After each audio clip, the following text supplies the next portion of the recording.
स्त्री जीवित पुत्री का व्रत कथा। एक बार नैमिषारण्य के निवासी ऋषियों ने संसार के कल्याणार्थ सूत जी से पूछा, हे सूत जी, कराल काली काल में लोगों के बालक किस तरह दीर्घायु होंगे, सो कहिए।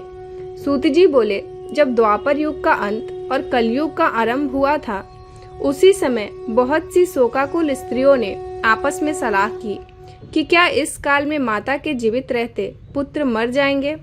जब वे वापस में कुछ निर्णय नहीं कर सकी, तब गौतम जी के पास पूछने के लिए गईं। जब उनके पास पहुंची तो उस समय गौतम जी आनंद के साथ बैठे थे। उनके सामने जाकर उन्होंने मस्तक झुकाकर प्रणाम किया।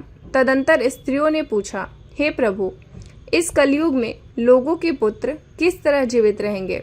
इसके लिए कोई व्रत या तप हो तो कृपा करके हमें बतलाइए। इस तरह उनकी बात सुनकर गौतम जी बोले, आपसे मैं वही कहूँगा जो मैंने पहले से सुन रखा है। गौतम जी ने कहा, जब महाभारत युद्ध का अंत हो गया और द्रोणा पुत्र अश्वत्थामा के द्वारा अपने बेटों को मरा देखकर सब पांडव बड़े दुखी हुए, तो पुत्र के शोक से व्याकुल होकर द्रौपदी अपनी सखियों के साथ ब्राह्मण श्रेष्ठ धैम्य के पास पहुंचे और उन्होंने धौम्य से कहा, हे विपेंद्र, कौन सा उपाय करने से बच्चे दीर्घायु हो सकते हैं? यह आप कृपा करके ठीक ठीक कहिए। धौम्य बोले, सतयुग में सत्य वचन बोलने वाला, सत्याचारण करने वाला समदर्शी जिमुतवाहन नामक एक राजा था। एक बार वह अपनी स्त्री के साथ अपनी ससुराल गया और वहीं रहने लगा। एक दिन आधी रात के समय पुत्र के शोक से व्याकुल होकर कोई स्त्री रोने लगी, क्योंकि वह अपने बेटे के दर्शन से निराश हो चुकी थी। उसका पुत्र मर चुका था। वह रोती हुई कहती थी, हाय मुझ बूढ़ी माता के सामने मेरा बेटा मरा जा रहा है। उसका रुदन सुनकर राजा जिमुतवाहन का तो मानो हृदय विदीर्ण हो गया। वह तत्काल उस स्त्री के पास गया और उससे पूछा, तुम्हारा बेटा कैसे मरा है? बूढ़ी ने कहा, गरुड़ प्रतिदिन आकर गांव के लड़कों को खा जाता है।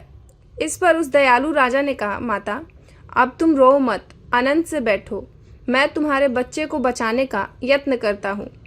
ऐसा कहकर राजा उस स्थान पर गया जहाँ गरुड़ आकर प्रतिदिन मांस खाया करता था। उसी समय गरुड़ उस पर टूट पड़ा और मांस खाने लगा। जब अतिशय तेजस्वी गरुड़ ने राजा का बायां अंग खा लिया, तो झटपट राजा ने अपना दायां अंग फेर कर गरुड़ के सामने रख दिया। यह देखकर गरुड़ जी ने कहा, तुम कोई देवता हो? कौन हो तुम? मनुष्य तो नहीं जान पड़ते। अच्छा, अपना जन्म और कुल बताओ। पीड़ा से व्याकुल मन वाले राजा ने कहा, हे पक्षीराज, इस तरह के प्रश्न करना व्यर्थ है। तुम अपनी इच्छा भर मेरा मांस खाओ। यह सुनकर गरुड़ रुक गए और बड़े आदर से राजा के जन्म और कुल की बात पूछने लगे। राजा ने कहा, मेरी माता का नाम है सैवा और मेरे पिता का नाम सालीवाहन है। सूर्यवंश में मेरा जन्म हुआ है और जिमुतवाहन मेरा नाम है। राजा की दयालुता देखकर गरुड़ ने कहा, हे महाभाग, तुम्हारे मन में जो अभिलाषा है वो वर मांगो। राजा ने कहा, यदि आप मुझे वर दे रहे हैं तो वर दीजिए कि आपने अब तक जिन प्राणियों को खाया है वे सब जीवित हो जाएं।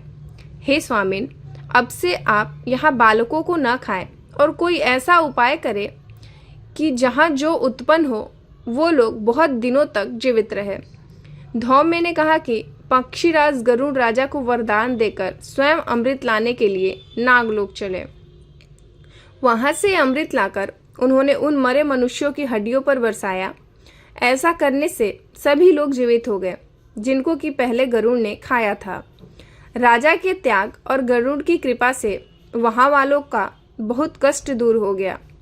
उस समय राजा के शरीर की शोभा दुगनी हो गई थी। राजा की दयालुता देखकर गरुड़ ने फिर कहा, मैं संसार के कल्याणार्थ एक और वरदान दूंगा। आज अश्विन कृष्ण सप्तमी से रहित शुभ अष्टमी तिथि है। आज ही तुमने यहाँ की प्रजा को जीवन दान दिया है। हे वत्स, अब से यह दिन ब्रह्म भाव हो गया है।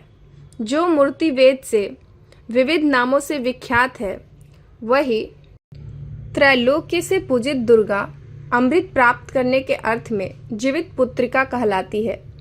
सो इस तिथि को जो स्त्रियां उस जीवित पुत्रिका की और कुश की आकृति बनाकर तुम्हारी पूजा करेंगी तो दिनों दिन उनका सौभाग्य बढ़ेगा और वंश भी बढ़ती रहेगी। हे महाभाग, इस विषय में विचार करने की आवश्यकता भी नहीं है। हे राजन, सप्तमी से रहित और उदया तिथि की अष्टमी को व्रत करें, यानी सप्तमी विद अष्टमी जिस दिन हो उस दिन व्रत न कर शुद्ध अष्टमी को व्रत करें और नवमी में पारण करें। यदि इस पर ध्यान न दिया गया तो फल नष्ट हो जाएगा और सौभाग्य तो अवश्य ही नष्ट हो जाएगा। जिमुत वाहन को इस तरह वरदान देकर गरुण वैकुंठ धाम को चले गए और राजा भी अपनी पत्नी के साथ अपने नगर को चले आए। धौम्य द्रौपदी से कहते हैं, हे देवी, मैंने यह अतिशय दुर्लभ व्रत तुमको बतलाया है। इस व्रत के करने से बच्चे दीर्घायु होते हैं। हे देवी, तुम ही पूर्वोत्तक विधि से यह व्रत और दुर्गा जी का पूजन करो तो तुम्हें अभिलाषित फल प्राप्त होगा।